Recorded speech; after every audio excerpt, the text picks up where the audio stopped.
Last month, Russia was able to carve up its neighbor with hardly a whiff of opposition at home, which perhaps had something to do with state-run media unwilling and virtually unable to challenge President Putin.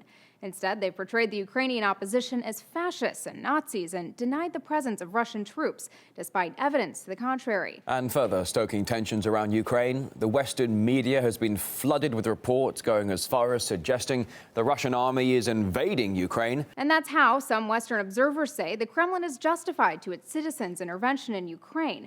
Not that it needed to. A recent Russian poll found more than 50% of respondents were okay with the media distorting facts when it was in the interests of the state.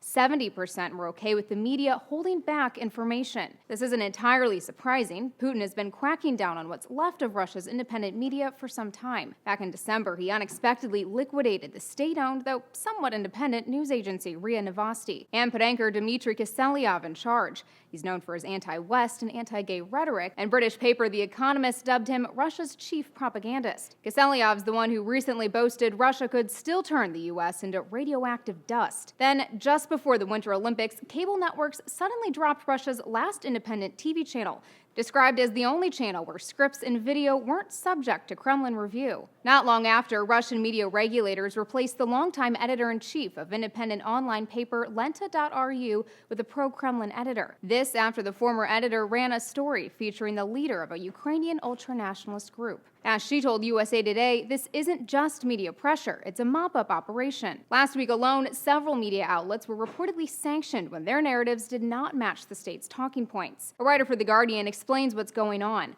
By shutting down independent press, Russia controls more of the story. By spreading half-truths and rumors, the Kremlin not only confuses opponents, but also sows unwitting support for its cause. Russian officials have, in turn, accused the West of promoting its own propaganda. They've also pointed to what they say is a double standard, noting Ukraine has blocked Russian TV in parts of the country and hasn't received the same criticism. For Newsy, I'm Elizabeth Hagedorn, multiple sources, a broader view.